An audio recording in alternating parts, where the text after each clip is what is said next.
Well, in terms of the theological conversations that are going on in are you referring to the U.S. church more in particular, or to the wider global church? So the in terms of the U.S. church, what I will say, and I'm hoping that that it is true and reflects the situation of theology today. One of the most... Could I stop you just for a minute? This truck is, I mean, it almost never happens, but it's making so much noise I can almost not even hear you. Can we wait just a minute? Yes, yes, we can. You can think a minute about... Yes, we can. Yes, okay, we can. I don't want it to be that people can't hear what you're saying. I think we're safe now. Okay, whenever you want to start. So this is just my perspective on things. I mean, other theologians, I'm sure, will have their, their different perspective. To me, one of the most important conversations today is the link of the church with the global movements for social justice.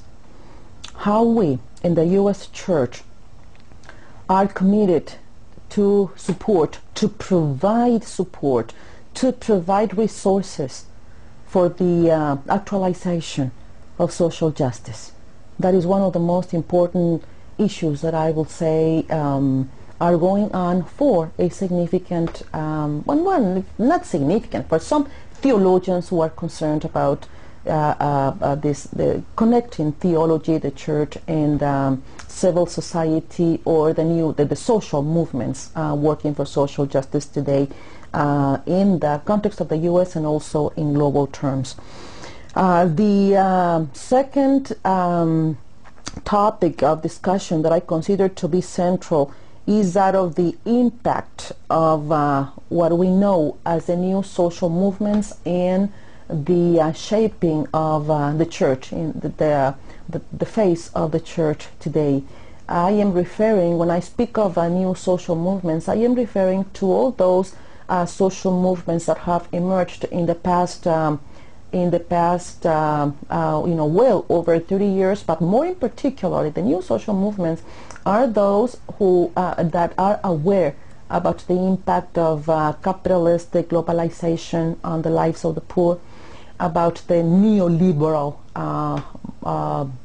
ideology, which is the framework behind the global economic system. So those movements that speak today of fighting for justice that will benefit women, that will benefit the non-Western European races, that will benefit creation in terms of its respect and its integrity.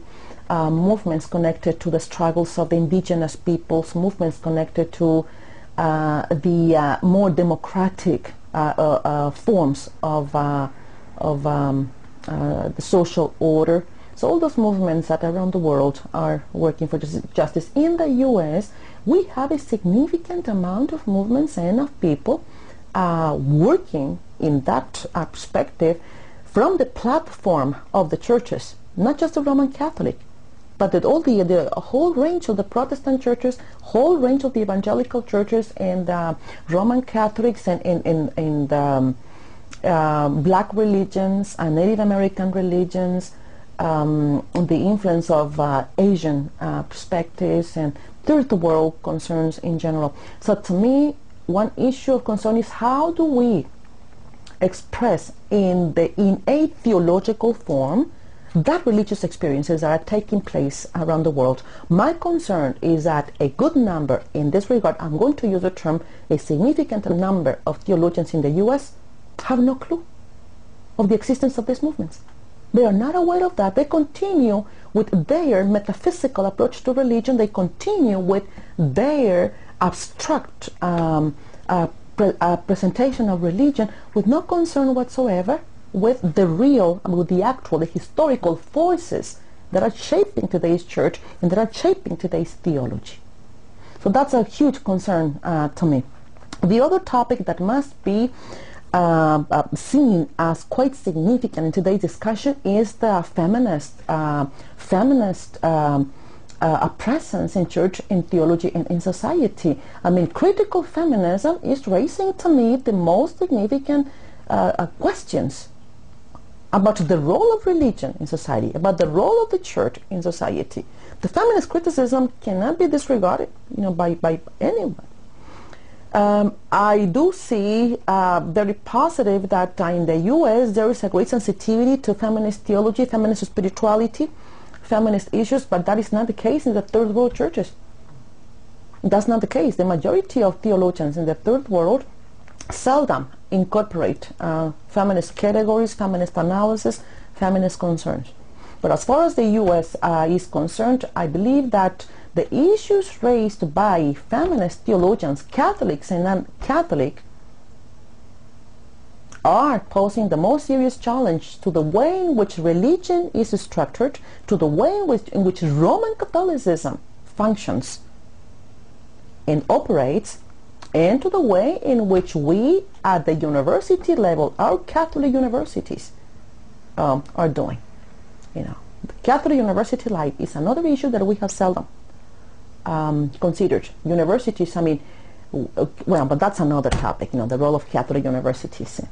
That's another area.